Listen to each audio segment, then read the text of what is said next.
अस्सलाम वालेकुम जी। सबसे पहले मैं आप लोगों का बहुत ज़्यादा शुक्रिया अदा करना चाहती हूँ जिस तरह कमेंट्स में आप मेरी हौसला अफजाई करते और मेरी रेसिपीज़ को पसंद करते हैं। आज मैं बनाने लगी हूँ वनीला केक बहुत इजी तरीके के साथ, और इस दुआ के साथ हम इसको बनाना शुरू करते हैं कि जहाँ रहें हंसते रहें और हंसाते रहें। तो चलिए इसे मिल के बनाते हैं। वनीला स्पंज केक जो मैं बनाऊंगी आज मैं बनाऊंगी ग्राइंडर जार में, ताकि हर कोई आसानी से बना सके।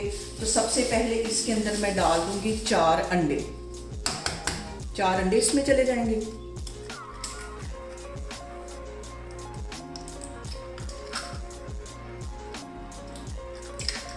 और अंडों के साथ ही ये तकरीबन 2 टेबलस्पून के करीब होगा बटर, जिसे मैंने रूम टेम्परेचर पे रखा हुआ था और ये नरम हो चुका है। ये भी इसके अंदर चला जाएगा। और अब यहाँ पे इन दोनों चीज़ों को हम 2 मिनट के लिए अच्छी तरह बीट कर लेंगे। और यहाँ पे देखें जी, अंडों को और बटर को मैंने 2 मिनट अच्छी तरह बीट कर लिया है। अब इसके अंदर मैं डाल दूंगी आधा कप के जितनी चीनी, जो कि मैंने पीसी नहीं हुई थी, बगैर पीसे इसमें डालूंगी। बहुत इजी तरीके के साथ ये वाला केक बनेगा। ये डालने के बाद मज़ीद इसको मैं 3 मिनट के लिए अच्छी तरह बीट कर लूँगी। तो मैं आपको 3 मिनट के बाद दिखाती हूँ। और अब यहाँ पे मैं इसके अंदर डाल दूँगी 2 से 3 ड्रॉप वनीला एसेंस के। ये डालने के बाद भी हम इसको तकरीबन 2 मिनट के लिए अच्छी तरह बीट करेंगे। और यहाँ पे जो मैंने सारी चीज़ें ग्राइंड की थी उसे एक मिक्सिंग बाउल में डाल दूँगी। अच्छी तरह जब को साफ़ कर लेना है ताकि इसके अंदर बैटर रह ना जाए। और अब यहाँ पे मैं इसके ऊपर रखूँगी एक छन्नी, और इसमें 2 कप की जितना मैदा चला जाएगा। मैदा चला जाएगा और इसके साथ ही 1 टीस्पून इसमें मैं बेकिंग पाउडर डाल दूंगी। और इन सारी चीज़ों को हम अच्छी तरह छान लेंगे। और यहाँ पे मैदे को छानना बहुत ज़रूरी होता है ताकि इसमें से एयर पास हो और हमारा जो केक है वो फ्लफ़ी बने। और एक ही डायरेक्शन में हमें इसको मिक्स करना है। और यहाँ पे देखें जी, बिल्कुल हल्के हाथों से हमने इस बैटर को मिक्स किया है और इतना ही इसको लिक्विड होना चाहिए। ये देखें, जैसे मैं ऊपर से फेंकूं तो इसकी जो धार है वो टूटे नहीं। अब यहाँ पे मैं इसको एक साइड पे करती हूँ, आगे हम इसका तैयार। और अब यहाँ पे मैंने ले लिया एक मोल्ड, इसके अंदर 1 से 2 ड्रॉप के करीब मैं कुकिंग ऑयल डाल दूँगी। और इसको ब्रश की हेल्प से सारी अच्छी तरह हमें फैला देना ताकि हमारा जो केक है वो चिपके नहीं। काट के रखा हुआ था वो इसके अंदर रख दूँगी और हल्का सा ब्रश इसके अंदर भी ऐसे लगा दूँगी। और अब ये बैटर इसके अंदर चला जाएगा।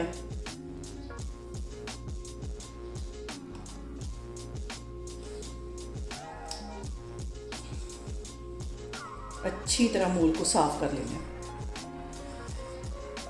और यहाँ पे बैटर को हम 2 से 3 दफ़ा ऐसे टैप कर लेंगे ताकि इसमें से जो एयर है वो निकल जाए। और अब यहाँ पे बहुत एहतियात के साथ केक को इसके अंदर रख देंगे।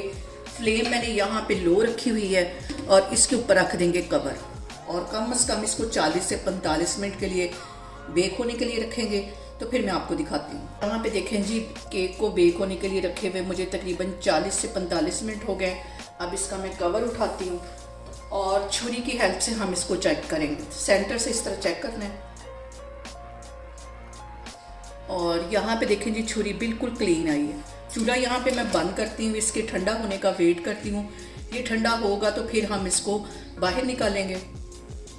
और यहाँ पे मैंने केक को एक प्लेट के ऊपर उल्टा लिया है और इसका जो मोल है वो अलग कर लूँगी। बहुत आसानी से ये जो केक है निकल आएगा। अब इसका मैं बटर पेपर पीछे करती हूँ। यहाँ पे मैंने केक को कर लिया सीधा। इसकी हम करते हैं कटिंग। बहुत ही स्पॉन्जी, बहुत ही मज़े का हमारा केक बना है। इसी केक के साथ आप क्रीम वाला केक भी बना सकते हैं। मेन जो केक है प्लेन वो यही है।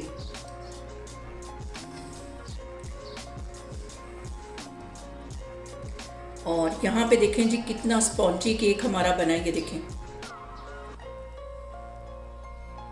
और यहाँ पे देखें जी, बहुत ही स्पॉन्जी केक हमारा बनके तैयार हो गया है। आप लोग भी इसको लाजमी ट्राई करें और मुझे कमेंट्स में बताएं कि आपको मेरी रेसिपीज़ कैसी लगती हैं। और मेरी वीडियोस को ज़्यादा से ज़्यादा शेयर करें और मुझे सब्सक्राइब करें। और अपना बहुत सारा ख्याल रखें। इंशाल्लाह ताला मैं एक और वीडियो में आपके सामने आऊँगी। अल्लाह हाफिज़।